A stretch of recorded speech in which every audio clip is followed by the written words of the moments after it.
Le thème du film de Wang Bing est pas aisé à cerner à la mesure même du temps de son traitement, hein, 9 heures, mais en plus, parce qu'on a le temps de la dissolution du thème sur 9 heures, hein, on a le temps de passer de beaucoup de thèmes à un autre. Mais je crois que l'on pourrait dire que le thème essentiel de ce film, c'est à la fois la monumentalité, parce que je crois que c'est un cinéaste qui filme quelque chose de l'ordre du monumental, et en même temps la dissolution de ce monumental. Il montre quelque chose de l'ordre... Alors quand je dis monument, je veux parler bien évidemment pas seulement d'un continent, qui est la Chine, mais je veux parler aussi des grandes ruines d'entreprises, des grandes ruines industrielles qu'il visite, qui sont en train de se dissoudre. Et je crois que il faut, et c'est au terme de ce film, au terme de ces 9 heures qui donnent un plaisir qu'il est difficile de bouder, hein, qu'on s'est rendu compte que 9 heures, il fallait bien 9 heures pour prendre de vitesse la rapidité de dissolution avec laquelle ces monuments, cette Chine monumentale, cette Chine industriellement monumentale est en train de se dissoudre à l'œil nu. Donc c'est un des sujets du film. Le deuxième sujet du film, je dirais, le deuxième thème du film, c'est les gestes humains. C'est quand même, c'est incontestablement un film qui ne raconte pas, mais qui montre, qui ne représente pas, mais qui présente des gens qui vont être dans quelque temps, et qui sont en train d'ailleurs de les perdre, les gestes non pas du repas, mais les gestes du travail. Et ce qui est très, très fascinant dans ce film, et ce qui fait que les 9 heures passent comme un quart d'heure, c'est que les gens continuent des gestes, les gens ne peuvent pas se passer de gestes du travail. Et que, parce que ces entreprises, ce monde industriel est en train de se dissoudre à l'œil nu, les gestes des travailleurs qui ne peuvent plus accomplir leur métier, continue de s'incarner dans ce qui va participer de la dissolution de ces ruines. Il participe à la mise en ruine des entreprises elles-mêmes. C'est une extraordinaire démonstration comme quoi l'homme a besoin d'être homme en ayant des gestes. Et donc, d'un geste qui construit, on a là une sorte d'inventaire sur 9 heures de gestes qui détruisent.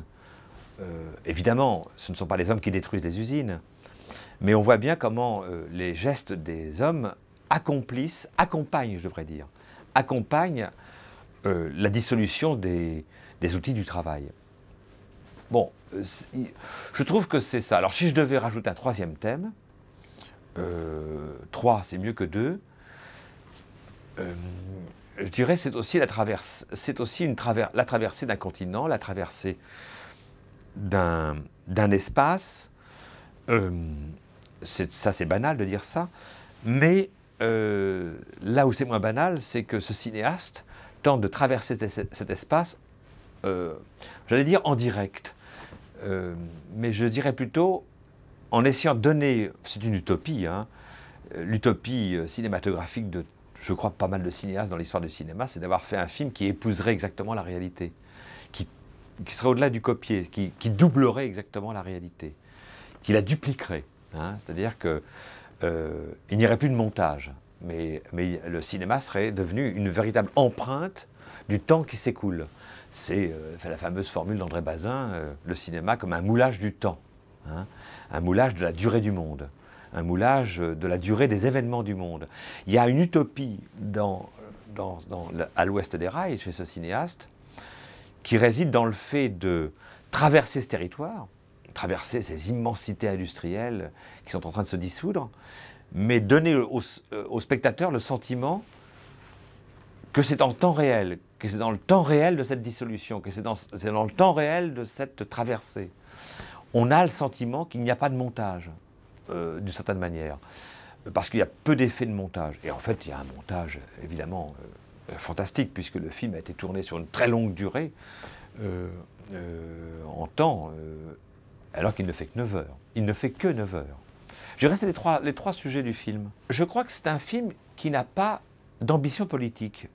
Alors, c'est étrange de dire ça, parce que nécessairement, tout ce qu'on reçoit d'un pays comme la Chine est entendu, est interprété, est perçu comme nécessairement politique.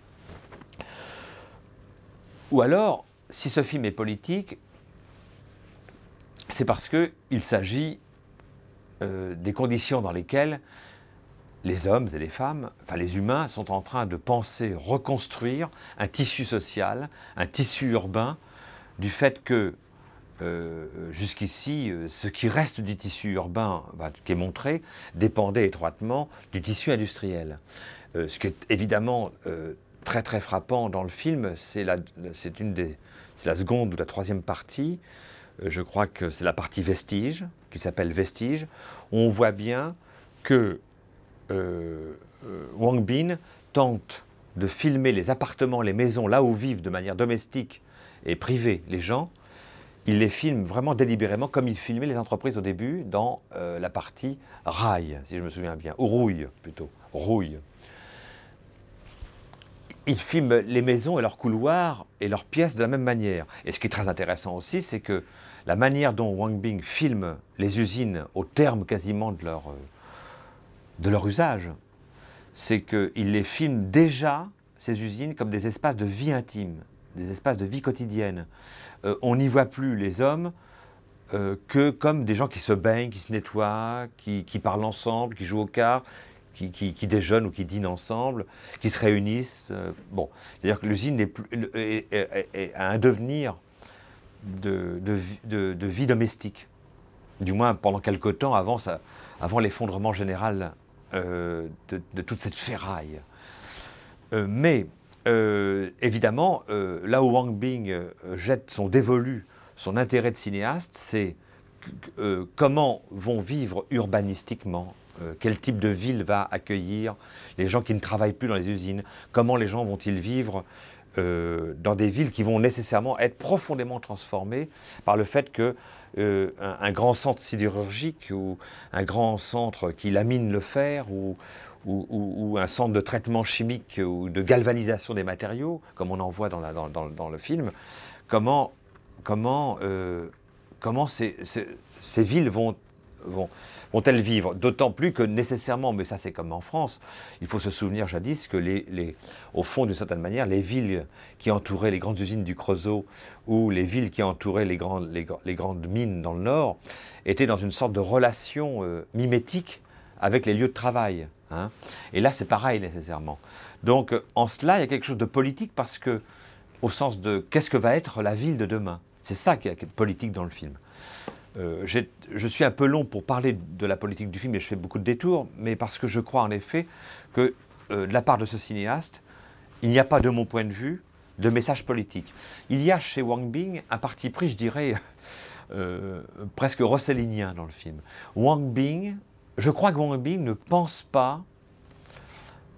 Enfin, Wang Bin pense qu'il n'y a pas de message préalable à restituer par le cinéma. Il n'y a pas de message. La réalité n'est pas organisée selon un sens particulier.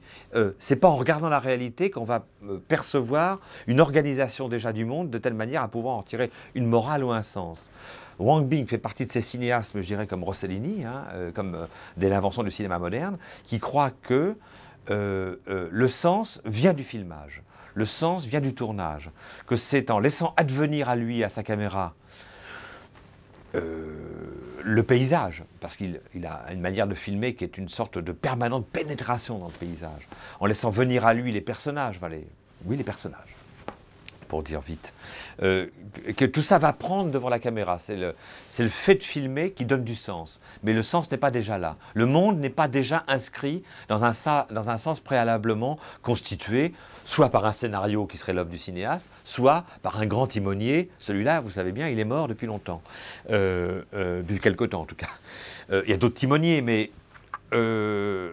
c'est évident que si tant est qu'il y ait encore du politique dans ce film-là, c'est pour dire au fond qu'elle a disparu, qu'elle n'est plus là. C'est ça qui serait politique dans le film, c'est que quelque chose participe de l'impossibilité d'enregimenter, de cadrer, de mettre sur des rails. Alors, je fais un jeu de mots, mais pas par hasard, parce que je crois qu'en effet, la manière dont Wang Bing s'attache à suivre les rails, s'attache avec des travelling interminables, à suivre des gens qui marchent très vite dans les rues de leur petit village ou autre, je crois que jamais Wang Bing pense qu'il y a un terme à ces travelling en train ou à ces courses derrière les gens qui marchent. Il ne pense pas que tout cela va arriver quelque part. Au contraire, chaque plan dans ce domaine du film, dans ce domaine du suivi, comme ça, de ces travelling qui suivent les gens, chaque plan dit, au contraire, qu'on ne sait pas le terme auquel on va atteindre. Tous les cadrages. Je ne dirais pas que Wang Bing est un grand cadreur. Je dirais, de toute façon, il n'a pas à se fouler, pardonnez-moi d'être un peu vulgaire, parce que dès qu'il cadre une usine, c'est beau. Il n'a pas à se forcer pour faire un beau cadre avec une grande usine, avec une ruine industrielle. Les cadres sont déjà là, entre guillemets. Hein. En revanche, je pense qu'il y a quelque chose chez lui de particulièrement unique dans le cinéma contemporain, c'est que quand il commence un geste cinématographique tel qu'un travelling, vous savez, la fameuse formule, c'est une affaire de morale. Bah justement, non seulement il n'y a pas, je ne crois pas qu'il y a quelque chose de cet ordre-là chez lui, mais en plus, il est profondément il ne sait pas du tout où va l'emmener le travelling. Il ne sait pas. Il met la caméra sur sa locomotive ou son train, il suit avec la caméra, semble-t-il, sur son ventre, il suit les gens, mais il ne sait pas, en partant avec les mobiles qu'il suit, qu'il accompagne, où ça va le mener. Et ça, c'est quelque chose qui probablement participe d'une vraie culture, d'une vraie disponibilité au temps, enfin d'une vraie culture, je veux dire d'une culture authentiquement liée à son pays, à sa culture, qui est la culture chinoise, qui participe de quelque chose qui est à renvoyer ou à repenser par rapport aux arts anciens chinois, à la peinture de rouleau. Évidemment, j'ai beaucoup pensé quand j'ai vu le film que le film se déroulait comme un rouleau de peinture dont lorsque l'amateur qui le découvre, le rouleau de peinture, déroule le rouleau de peinture, le palais par exemple qui est peint, quand le rouleau le déploie, ce palais, quand le rouleau découvre une à une les parties de ce palais, l'amateur de peinture, le spectateur du rouleau de peinture ne sait pas ce qui va venir après. C'est-à-dire il n'y a pas de vision globale dans lequel resituer tel ou tel moment de la peinture. On ne sait pas ce qui va suivre. Voilà. Et chez Wang Bing, on n'a rien qui soit de l'ordre du surplomb, qui fait en sorte qu'on se dise « Ah bah là, j'en suis là dans le scénario, ou dans le récit, ou dans l'investigation de la réalité, qui semble me mener là parce que j'ai un sentiment d'un contexte plus large, et même si celui-ci est immense et que je ne parviens pas à le ramasser à l'échelle de ce qui est possible humainement de penser de la Chine. Mais c'est au-delà de ça, on ne sait pas où on va.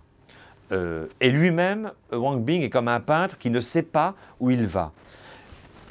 C'est un régime esthétique très maîtrisé. Ne pas savoir où on va, c'est pas évident pour faire un film. C'est très difficile de ne pas savoir où on va lorsqu'il s'agit de faire un film.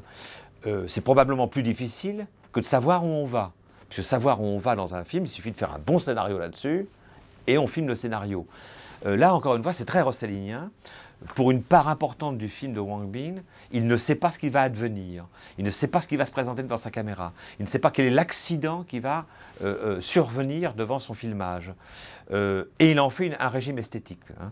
Mais cela ne renvoie pas, si vous voulez, à une manière de, comme chez Romer, d'être sensible à l'accident, à l'aléa, de jouer d'une dialectique entre la programmation et l'accident.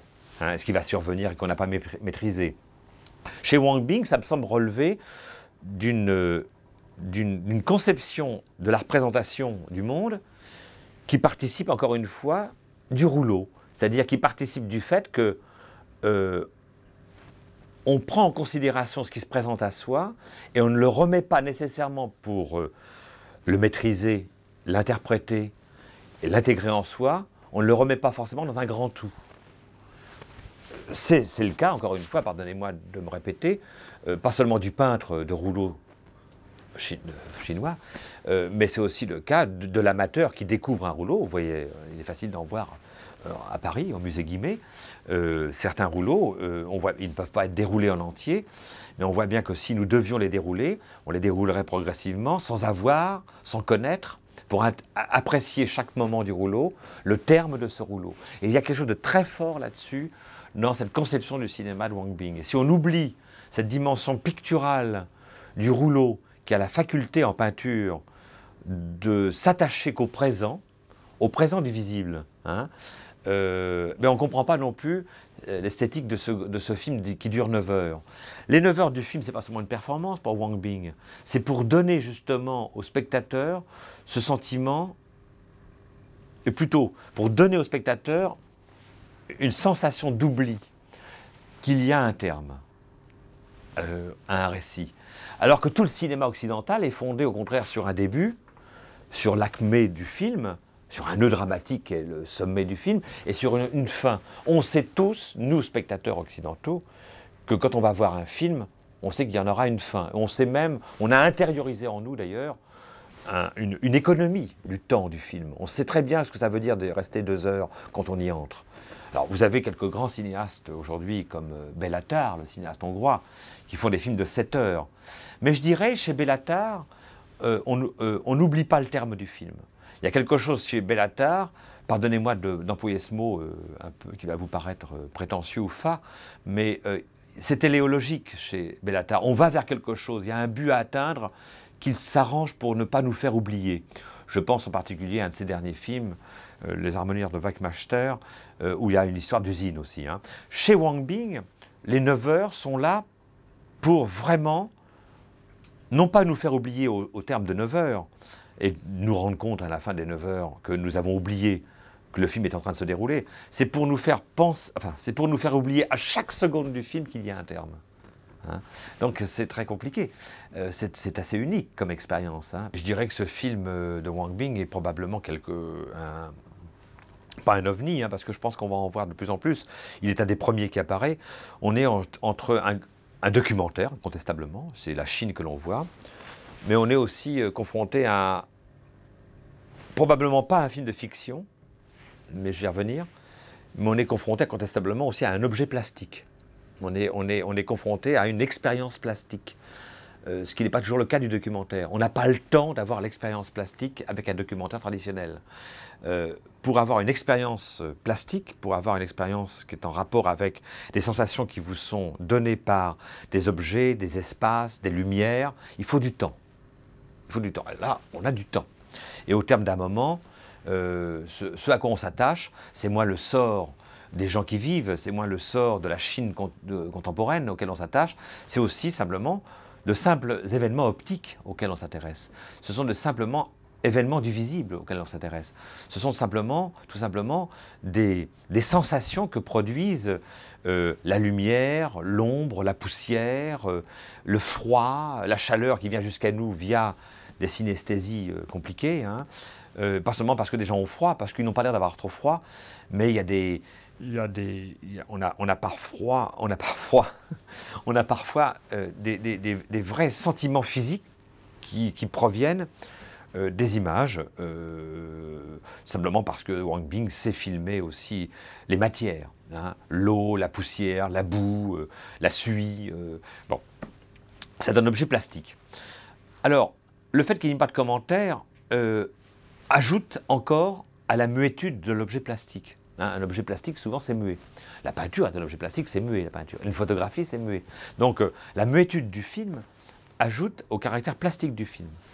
Je dirais presque à la limite, on pourrait imaginer qu'un amateur d'art qui accroche des tableaux sur ses murs pourrait très bien mettre ce film dans un très beau moniteur de télévision extra plat et l'accroche comme un tableau.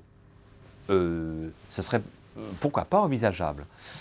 Cela dit, on y perdrait beaucoup quand même, parce que l'intensité de notre vision du film fait en sorte qu'il se passe tellement de choses à chaque seconde qu'on perdrait beaucoup à détourner le regard. Alors, on apprend beaucoup de choses simplement parce qu'il y a beaucoup regardé. Il y a beaucoup de choses qui se transforment. Mais là où le film est puissant, c'est que il y a une sorte de concurrence, parce que c'est ça aussi le sujet du film, il y a une sorte de concurrence de l'urgence que Wang Bing semble avoir à filmer tout ce qu'il nous filme, tout ce qu'il nous montre, avec le fait qu'il semblerait que ça pourrait se détruire plus vite qu'il n'ait le temps de le filmer. On a vraiment ce sentiment que ça disparaît à une vitesse folle, ce qu'il est en train de filmer. Et c'est vrai que c'est un des sujets du film, et c'est sa dimension documentaire, c'est que tout à coup, le film parle de quoi? Il parle des 24 images secondes qui ne défilent pas assez vite pour concurrencer la manière dont, sans doute, la rouille qui entame ce monde-là, qui engloutit ce monde-là, ça va encore plus vite qu'à 24 images secondes. C'est ça aussi qui ressort très fort du film. Donc du coup, il y a une dimension documentaire qu'on oublie, parce qu'on est pris dans une sorte de suspense à se dire, mais est-ce que Wang Bing va avoir le temps de filmer cette Chine qui se dissout, cette industrie chinoise ou ce monde industriel qui se dissout? Ce qui est incontestable, c'est que, étrangement, cette fiction-là, et c'est sans doute ça la fiction du documentaire, peut-être, après tout, et en tout cas c'est Wang Bing qui nous le fait découvrir de cette manière, la fiction, cette fiction-là ne marche pas à la mémoire, mais marche à l'oubli. Je veux dire par là que pour qu'un film soit fort, pour un film de fiction nous marque, il faut qu'on n'ait pas oublié ce que ça dit au début, pour qu'ensuite ça se métamorphose, et que la fin du film soit d'autant plus forte et d'autant plus joyeuse ou triste. Ben, il ne faut pas qu'on ait oublié tout ce qui est précédé avant. La fiction, ça marche à la mémoire. Là, étrangement, c'est un film qui marche à l'oubli. Il y a quelque chose qui fait en sorte que ça disparaît. Le monde qu'il filme disparaît, mais lui-même, ce qu'il a filmé, a disparu. On a le sentiment que c'est englouti et qu'il y a des personnages qu'on ne reverra plus. Et c'est cette machinerie-là qui fait que la fiction du film, encore une fois, c'est moins ce que racontent les personnages, c'est moins ce que Wang Bing nous dit de leur destinée, que plutôt ce suspense qui s'instaure tout à coup entre le fait que peut-être le film n'irait pas assez vite à saisir le mouvement du monde, parce que ce mouvement du monde irait trop vite par rapport à la manière dont le cinéma est capable de l'enregistrer. Et c'est là qu'est le suspense dans le film au bout d'un moment. Mais il faut 9 heures pour ça. C'est-à-dire qu'au fond, l'extraordinaire performance de ce film, c'est qu'il faille 9 heures, ce qui semble long au cinéma, 9 heures de film pour dire au contraire quelque chose qui est fulgurant. C'est qu'il faut ces 9 heures de film pour dire quelque chose qui est fulgurant. Et au fond, Wang Bing dit une chose absolument majeure aujourd'hui, mais qui est presque quelque chose qui relève de grandes questions scientifiques, de grandes questions qui touchent à l'atome, de grandes questions qui touchent à des grandes analyses aujourd'hui de ce que sont les mouvements de la matière. C'est qu'au fond, il faut de la dilatation de la durée pour dire au contraire quelque chose, pour traduire quelque chose qui est de l'ordre de la conjonction, de la compression, de la fulgurance et de la disparition qui ne laisserait pas de traces. Là, je dois dire que ça fait partie de ces expériences uniques, peut-être il y en a eu peut-être une dizaine dans l'histoire du cinéma, où c'est un film à vivre. C'est un film où il y a tout son corps en entier qui est emporté dans un mouvement général qui n'est pas le mouvement général du film, mais qui est le mouvement général du monde. Et étrangement, ce mouvement général du monde n'additionne pas, mais soustrait. Wang Bing filme un mouvement général du monde qui est un mouvement qui soustrait, et non pas qui additionne. Alors que justement, jusqu'ici, le propre même d'un cinéaste généreux sur le monde, de Rossellini à bien d'autres, c'est des cinéastes qui disent quand même quelque chose qui participe d'une addition du monde, qui participe d'une beauté du monde qui serait fondée sur l'addition des choses. Là, c'est un film qui dit au contraire que la beauté du monde serait peut-être dans la soustraction. Enfin, du moins, je dis la beauté du monde parce qu'on ne peut pas ne pas dire que ce film est beau. C'est un beau film. C'est un film dont, y compris les choses les plus tragiques, les plus terribles qui s'annoncent, les grandes incertitudes qu'il déploie, qu'il donne à voir, ne manquent pas de beauté en même temps. C'est une tragédie qu'il filme, une tragédie d'une suppression, d'une activité, d'un abîme absolu dans lequel la Chine est, pour une part hein, seulement, en train de s'abîmer. C'est pas sans certaine beauté. Ce qui est très intéressant dans le film, c'est que d'une certaine manière, Ce film, s'il est marqué par exemple par, comme je vous le disais, je crois, marqué, je ne sais pas, mais j'ai le sentiment, j'ai pensé à ça en tout cas, au rouleau de peinture, il est aussi marqué par la muraille de Chine. C'est un film évidemment fondé par quelque chose qui dans ce pays s'est toujours pensé et fondé sous la forme de grandes étendues traversées. Regardez, même le grand mouvement de la révolution de Mao Tse-tung s'appelait la longue marche. Ça en dit long. Hein, c'est la Grande Muraille qui enjambe le territoire. Et le filmage lui-même de Wang Bing est une sorte de grande muraille de pellicule, une grande muraille d'un travelling. Moi, le souvenir que j'ai du film, je l'ai vu il n'y a pas si longtemps que ça, hein, c'est un travelling. C'est pas vrai d'ailleurs, hein, il y a des moments magnifiques où les choses se posent, hein, mais c'est quand même ce qui ressort de moi. Un immense et interminable travelling. Ça n'arrête pas d'avancer dans le monde et de traverser le continent. Mais je dirais, comme la Grande Muraille le permet aussi à pied, à travers le continent. Hein. Et évidemment, le à pied dans le film n'est pas rien. Hein. On marche beaucoup dans ce film et ce n'est pas une de ses moindres poésies. Voilà un film qui parle de la mémoire, d'une mémoire éternelle, hein. Non pas comme Victor Ségalen, lorsque celui-ci allait prendre les relevés des grandes fresques ou des grands sites, ou dans Simon Leys, il rêvait, je dirais, d'une Chine, effectivement, qui serait un concept, qui serait véritablement, un concept, une manière d'être chinois qui excéderait largement la nationalité. Là, on est dans une Chine très intéressante, dont la mort et la disparition n'est plus la Chine éternelle, la Chine des empires anciens. C'est une Chine contemporaine, en tant qu'elle disparaît, qui se substitue à la Chine ancienne. Je dois dire qu'à la fois c'est terrible, en même temps ça fait du bien. Il y a une manière de parler du progrès d'un monde qui passe par en dire la mort. Je crois que ce film-là fait partie de ça. Pour parler du changement d'un monde, qui est celui, en l'occurrence, de la Chine, plutôt que de dire ce qui apparaît, ce qui advient, ce qui survient, et qui sera le neuf de demain, Wang Bing et puis donc qui supprime la Chine céleste, la Chine éternelle, et qui transformerait cette Chine éternelle en pittoresque touristique, face à la Chine moderne qui est en train de se construire de Shanghai à bien d'autres centres de la Chine contemporaine, à Pékin. Eh bien, c'est pas ce grand écart-là qu'a choisi Wang Bing. Wang Bing, là encore, est très dialectique, comme peut-être de ce point de vue-là les plus grands cinéastes de l'histoire du cinéma, comme un Visconti. Je suis choquant en parlant de Visconti pour Wang Bing. Et pourtant, qu'est-ce qu'a dit Visconti dans Le Guépard? Si ce n'est le progrès d'un monde à venir, mais dont il n'a parlé que de la mort, de l'abîme dans lequel entrait un monde en cours. C'est ça le Guépard. Hein. Wang Bing ne dit pas autre chose.